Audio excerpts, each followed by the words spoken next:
বেশ কয়েকদিন পর আবারও নিয়ে হাজির হয়ে পড়েছি রবিবারের মাছ বাজার। আমার তো সপ্তাহে একদিনই মাছ বাজার করা হয়, সে রোববার দিন। সেটাই আমি ফ্রিজে রেখে দিই আর একটু একটু করে রান্না করি। তো প্রথমেই এলো কাতলা মাছ। কাতলা মাছটা আমার মানে প্রত্যেক সপ্তাহে আনাই হয়, একটু মাছের ঝোল করলে আর কি সময় কম থাকলে হয়ে যায়। তারপরে এটা হলো গিয়ে শোল মাছ। বাজারে তো এখন শোল মাছ উঠছে, জ্যান্ত শোল মাছ। এটা সবজি দিয়ে ঝোল খেতে দারুণ লাগে, আর না হলে আলু আর কাঁচকলা দিয়ে কষা কষা করে রান্না করলেও দারুণ লাগে। তাই সেই দুটো ছোট ছোট শোল মাছ, জ্যান্ত শোল মাছ এনেছে ঝোল করার জন্য। আর তারপরে এই মাছের প্যাকেটটা খুলতে আমার বেশ সময় লেগেছিল।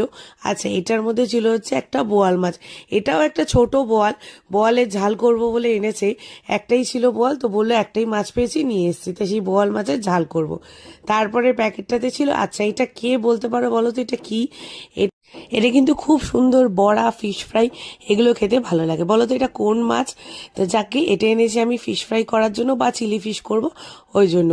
আর যেটা আমার বাজারে লাগেই লাগে, মানে প্রত্যেক সপ্তাহে একটুখানি হলেও আমাকে আনতেই হয়, সেটা হচ্ছে চিংড়ি মাছ। তো চিংড়ি মাছও আনা হয়েছে। তারপরে প্যাকেটটাই ছিল হচ্ছে চুনো মাছ। এটা কি মাছ জানি না, কিন্তু চুনো মাছ বললাম, মাছগুলো খুব পরিষ্কার আর ফ্রেশ ছিল। তো সেই চুনো মাছটা ঝাল করব টমেটো দিয়ে, ধনেপাতা দিয়ে। তো সেই জন্য এনেছে খানিকটা চুনো মাছ, একদম ছোট্ট ছোট্ট মাছগুলো। আর সব শেষে ছিল এই যে আমার বরের খুব ফেভারিট, সেটা হচ্ছে পাবদা মাছ। তা কটা পাবদা মাছও নিয়ে এসেছিল সব শেষে। এই হলো গিয়ে সব মিলিয়ে আমার রবিবারের মাছ বাজার। একটু একটু করে রান্না